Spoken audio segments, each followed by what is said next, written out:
तो आज का हमारा लेक्चर है रेजोल्यूशन ऑफ अ वेक्टर।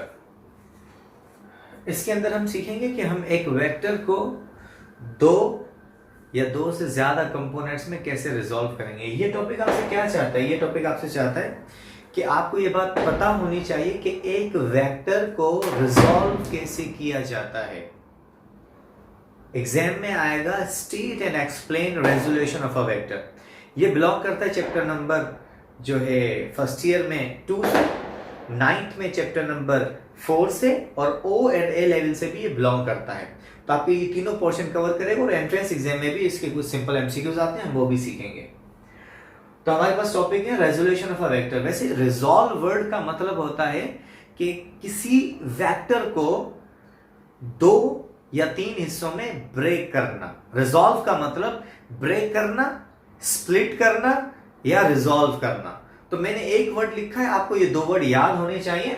इसकी डेफिनेशन से शुरू करते हैं। The process in which a vector is resolved.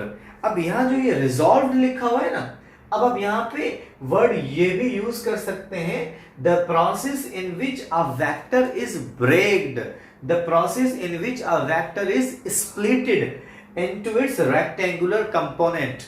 Vector को उसके रेक्टेंगुलर कंपोनेंट्स में ब्रेक करने के प्रोसेस को ही रेजोल्यूशन ऑफ वेक्टर कहा जाता है। यह हुई हमारी एक सिंपल डेफिनेशन। अब इसके बाद हमने ये ग्रेन मार्कर से लिखा हुआ है कि हमारे पास ये जो एफ वेक्टर है ये कहां पर है। क्या ये y एक्सिस पे मौजूद है? क्या ये x एक्सिस पे मौजूद है? सर वेक्टर f ना तो x पर मौजूद है ना तो y पर मौजूद है, ये इन दोनों के बिटवीन में है। तो इसके लिए हम सेंटेंस लिखेंगे, the vector f lies between x and y axis. आपने एक वेक्टर बनाया, मैं दोबारा रिपीट करता हूं, हम पढ़ रहे हैं रेजोल्यूशन ऑफ अ वेक्टर।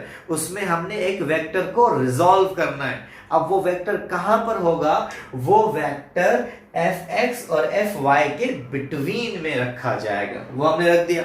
अब इसके बाद हम एक लाइन लिखते हैं कि जब एक वेक्टर आपने ड्रॉ कर लिया, बना लिया, तो अब आप इसकी प्रोजेक्शन को ड्रॉ करें। ये वर्ड मैंने लिखा है प्रोजेक्शन। इस प्रोजेक्शन वर्ड का मतलब होता है शेडो। जैसा कि ये देखें, ये बोर्ड पर मेरे हाथ का शेडो आ रहा है।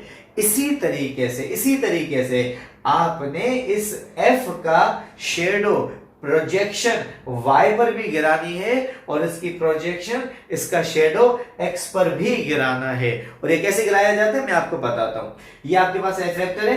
अब आपने क्या करना है, इसकी प्रोजेक्शन ऐसे, इसकी प्रोजेक्शन X पे गिरानी है और इसी तरीके से इसकी प्रोजेक्शन आपने Y पर गिरानी है। इसकी प्रोजेक्शन आपने X पर गिराई तो ये वाला हिस्सा बनेगा Fx कंपोनेंट और ये वाला हिस्सा बनेगा Fy कंपोनेंट, और ये है हमारे पास ओरिजिनल वेक्टर F। मैं बच्चों को इस तरीके से समझाता हूं कि भाई देखिए, ये है आपके पास एक मार्कर, ये ओरिजिनल मार्कर है, ये कंपोनेंट नहीं है। अगर कंपोनेंट की बात करेंगे तो ये है कंपोनेंट, ये कंपोनेंट है।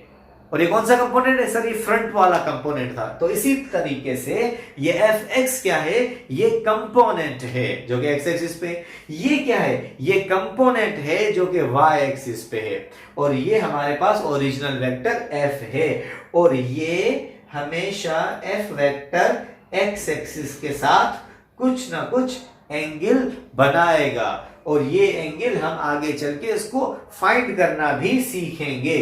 तो यहां तक हमारे पास बात कंप्लीट हुई। हमारे पास एक वेक्टर था F, उसकी प्रोजेक्शन हमने X पर गिराई, उसकी प्रोजेक्शन हमने Y पर गिराई और उसके बाद हमने इसे आगे कंटिन्यू किया।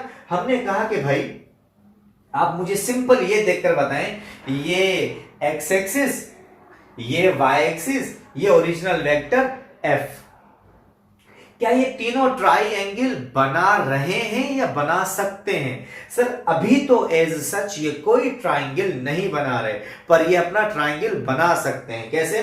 अगर आप इस Fy को उठाकर इसके सामने रख दें तो ये ट्राइएंगल कंप्लीट होगा। जैसा कि Fx मैंने अपनी जगह पे लिखा, एफ ओरिजिनल वेक्टर अपनी जगह पे लिखा, सिर्फ एफ वाई को उठाकर इसके सामने रख दिया, तो अब हमारा ये ट्राइंगल कंप्लीट हुआ। अब जब ट्राइंगल कंप्लीट होगा तो हम इस पे लगाएंगे फॉर्मूला, और फॉर्मूलाज कौन से, एक साइन थीटा, एक कॉस थीटा।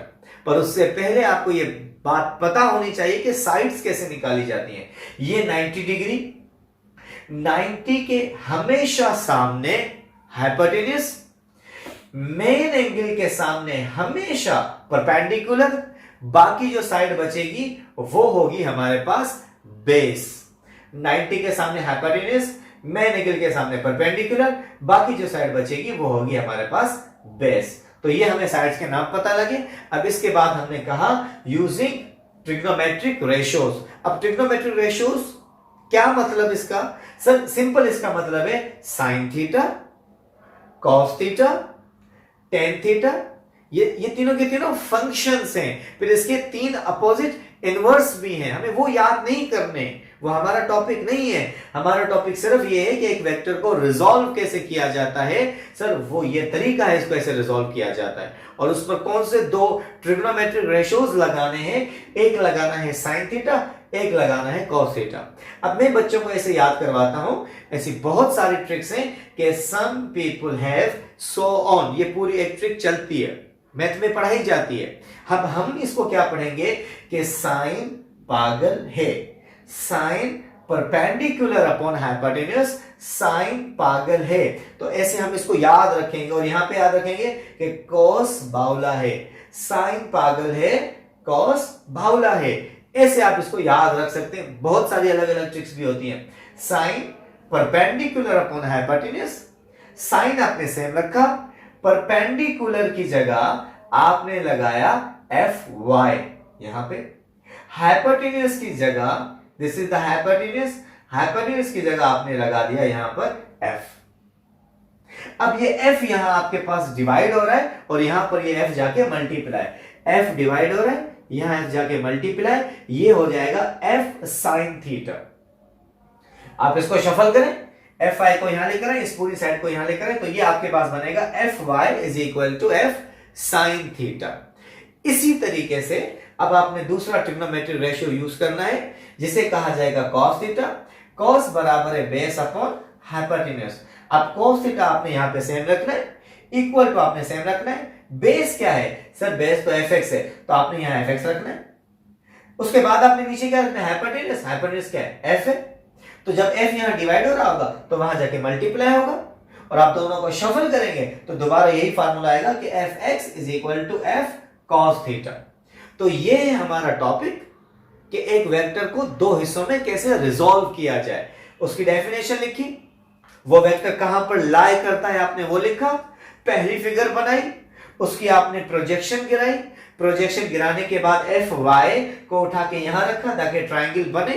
ट्राइंगल बनने के बाद आपने साइड्स के नाम दिए, 90 के सामने हाइपोटेन्यूज, मेन के सामने परपेंडिकुलर, और बाकी जो साइड बचेगी वो होगी हमारे पास बेस।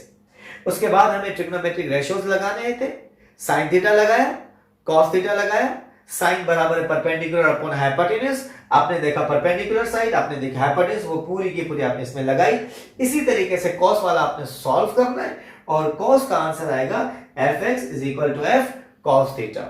और लास्ट में आपने ये बात याद रखनी है कि this formula is used to find f y component, and this formula is used to find f x component.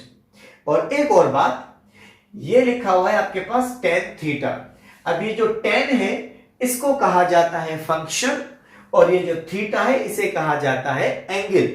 हम यहां पे साइन फंक्शन यूज करेंगे, कॉस यूज करेंगे, टेन जो है इसके नेक्स्ट पार्ट में यूज किया जाएगा, यहां पे यूज नहीं किया जाएगा। और एक आखिरी बात जो कि बहुत ज्यादा इंपॉर्टेंट है, अगर आप इसको y एक्सिस और इसको x एक्सिस कहते हैं तो इसमें भी कोई प्रॉब्लम की बात नहीं है, आप इसको z एक्सिस, इसको y एक्सिस भी कह सकते हैं।